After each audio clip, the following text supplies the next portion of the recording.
السلام عليكم ورحمه الله اخوات، نتمنى ان شاء الله تكون اموركم هانيه واحوالكم طيبه. جيتكم فيديو جديد. بغيت ندير هذا الزعلوك كيجي زوين بزاف.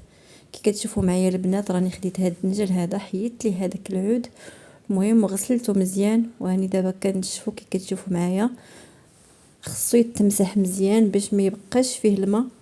صدقوني راه كيجي هذا الزعلوك زوين. المهم جربوا هذه الطريقه ديالي ان شاء الله وردوا عليا الخبر. غنمسحو مزيان. كي كتشوفوا معايا من الاحسن الا كان الدنجال موين كيجي احسن. انا هاد الدنجال هو اللي كاين، هاد الكبير هذا، ولكن ماشي مشكل، حتى هو راه كيجي زوين. كي كتشوفوا معايا جبت هنا طنجره الضغط او الكوكوط، غندير فيها شويه ديال زيت الزيتون، غنحط فيها هاد الباذنجان هذا بلا ما تحتاجوا انكم ديروه في الفران. الفران كياخد وقت طويل هاد الدنجال هذا، وكي كتعرفوا الا درنا على البوطه راه غير صحي. مهم اللهم على الطريقه وكيجي زوين مشوي، كيجي رائع جدا. هاني زدت الملحه. انا راه عندي هاد الكوكوط صغيره ولكن ماشي مشكل، راه كنديرو فيها كيجي زوين. غير انا كنبدا نحل ونقلبو، نتوما من الاحسن غير تبقاو تحركوا هكا الكوكوط صافي. هانتوما يا البنات كي كتشوفوا معايا راه دازت 15 دقيقه. كيف قلت لكم انا المهم راه كنفتح الكوكوط حتى كنقلبو لحقاش جاوني المهم الدجاج جاني مزاحم. الا عندكم الكوكوط كبيره بلا ما تفتحوها بقاو غير ضربوا بها هكا حتى تقلبوا. نتمنى ان شاء الله تكونوا فهمتوني. شوفوا ما شاء الله يا الاخوات، شوفوا لي الجلده كيفاش كتحيد، يعني ديريكت كيطيب، ما كياخذش وقت طويل وكيجي زوين بزاف. وهاد الطنجره حتى هي راه كتبقى كما هي، ما كتخسر ما حتى حاجه، يعني غسلتها زعما. المهم كي كتشوفوا معايا راني كنحيد ليه هذيك القشره ديالته، وحيدت ليه هذاك شويه ديال الراس حيت قاصح شويه. ما كيف قلت لكم هاد الدنجال شويه ما زوينش بزاف، ولكن راه جا رائع جدا وجا لذيذ بزاف.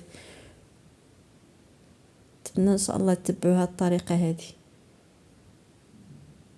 ما حيدت ليه كاع داكشي اللي اسود. قلت راش غندير لهاد الدنجال، ندير به هاد الزعلوك غيبقى غير يخسر. اللهم ندير به هاد الزعلوك هذا، انا اصلا كيعجبني، كنفضل الزعلوك مشوي هكا، زعما الدنجال مشوي كيعجبني احسن من هذاك الدنجال اللي قطعته ودرت به الزعلوك هكاك. كما كتشوفوا معايا راني زولت ليه كاع داكشي اللي اسود، غادي نقطعو. المهم درت هنايا واحد جوج مطيشات وجوج فص ديال الثوم كبار، شويه ديال زيت الزيتون كي كتشوفوا يا البنات، شويه ديال الملحه، شويه ديال الكمون بطبيعه الحال، واحد الفلفله. هنايا درت الروز حتى هو كيتسلق مع شويه بطاطا وخيزو. درت الربيع، عصرت عليه واحد شويه ديال الحامض. هاد ضروري هاد اللقطه هادي تشحر مزيان مع هاد الشرموله هادي، كيجي رائع. كي شفتوا معايا الاخوات انا راه قطعت هاد الدنجال باقي سخون، ممكن ديروه في الميكا وتخلوه حتى يبرد عاد تقطعوه. المهم راه درت هنا معاه شويه ديال التحميره، نسيت ما قلتهاش لكم. المهم التحميره كي كتشوفوا معايا خصو المهم يتشحر هنا مزيان. صدقوني راه كيجي زوين هاد الدنجال هذا بهاد الطريقه، وممكن الاحتفاظ به بالثلاجه. المهم في البواطه راه كينفع بزاف هاد البرد. ها هو راه المهم خصو ما يبقاش فيه الماء، يجي ناشف. شوفوا معايا راه ما بقاش فيه الماء، يعني راه واقف. صافي ونطفي عليه ونمر ان شاء الله باش نوجد الحوت اللي غادي نقدم معاه. تابعوا معايا المقادير البنات الله يحفظكم. بعد ما طيبت الزعلوك البنات جبت هاد الحوتات هادو، هاد الميرله. المهم درت انا على حسب الاشخاص، حنا غير جوج ديال الناس. عندي هنا المهم كيلو ولا ربع ديال الميرله. كي كتشوفوا معايا راني قطعتها، انا كتعجبني مقليه. المهم كنديرها مره في الفران ولكن كتعجبني مقليه. المهم درت هنا الخرقوم، المهم العطريه على حسب اللي بغيتو. المهم الشرموله على حسب داكشي اللي كيعجبكم. ودرت شويه ديال البزار والمهم الثومه، 3 ديال الفصوص ديال الثوم. المهم كي كتعرفوا راه الحوت كيبغي الثومه. شويه ديال الملوبين والملحه، عصير الحامض،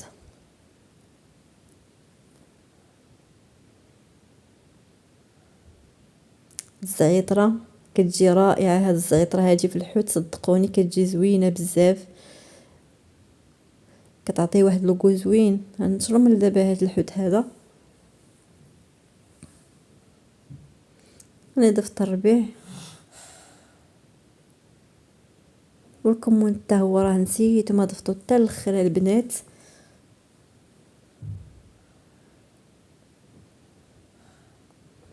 هاد الفيلي هذا كيجي صراحه رائع، كيجي زوين بزاف ولذيذ. انا كنعمر به حتى الحشوات البسطيله، المهم كينفع بزاف في الحشوات هاد الحوت هذا.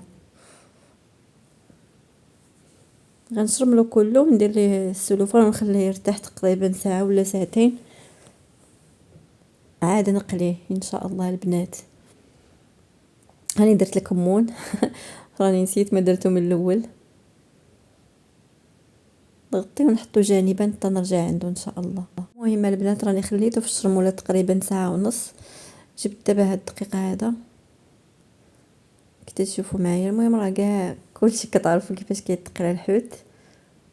المهم راه الزيت درت هاد سخن كي تشوفوا معايا هنا الزيت.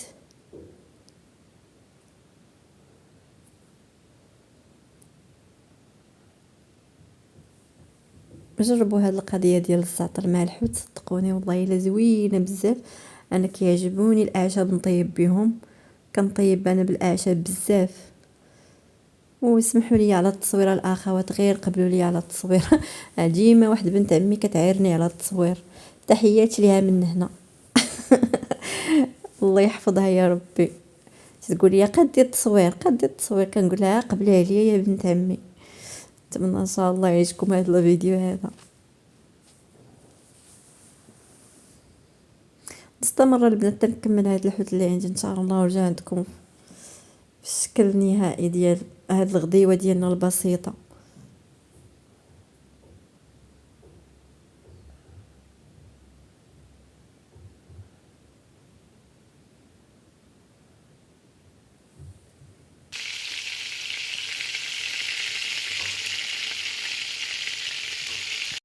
ها هو هاد الزعلوك هذا، شوفوا راه كيجي واقف، صدقوني كيجي رائع. عرفتوا البنات راه جا زوين بزاف. كلينا الله يعطيني الصحه. المهم راه قدمت معاه هاد شويه ديال الخضره مع الروز والميص. ها الحوت حتى هو راه جا كيشهي ما شاء الله تبارك الله. اللهم يا ربي يديمها علينا نعمه يا ربي ويحفظها من الزوال، والله يجعل ايامكم يا ربي كلها سعيده. المهم درت معاه هاد شويه ديال الفريز مع البنان وعصير ليمون، هذاك القلب ديال حبيبه قلبي اسراء. المهم واخا ما كتبغيش تاكل ليا حتى حاجه، ولكن كنزعمها باش تاكل، كنحط ليها زعما حتى هي الماكله ديالها باش تاكل تبقى تلعب. الله يحفظ لكم وليداتكم يا ربي، والله يرزق كل واحد الذريه الصالحه ان شاء الله. صدقوني راه جا زوين بزاف هاد الزعلوك هذا. بغيت نشكركم يا البنات ومرحبا بالناس اللي ضافوا عندي في قناتي، بنقول لكم الف مرحبا. الله يجازيكم بخير، الله يسعدكم يا ربي. كيف قلت لكم على البنات، هاد الدنجل هذا مشوي هكا بهاد الطريقه كيجي زوين بزاف بلا عذاب بلا حتى حاجه. سدي عليه في الكوكوط، سدي عليه 15 دقيقه وبدا يقلب الكوكوط، وصدقوني راه غيولي هو المعتمد عندكم. ما تحتاجوا باقي لا تشويو في الفران ولا فوق الفرن ولا حتى حاجه، راه كيجي زوين بزاف. ديما كنقول نشاركوا معكم، اليوم عاد كتب لي نشاركوا معكم البنات. والله يحفظكم وشكرا لكم على المشاهدات ديالكم، على لي لايك ديالكم. الله يجازيكم بخير. المهم هاد التحليه درتها غير بسيطه ولكن راه كتجي لذيذه، كتجي الفواكه مع الليمون كيجي زويونين، ودرت معهم شويه ديال السكر. يلا شكرا لكم البنات، في امان الله وحفظه. استودعكم الله الذي لا تضيع ودائعه. نلتقي في فيديو اخر ان شاء الله ان قدر الله ولنا البقاء. السلام عليكم.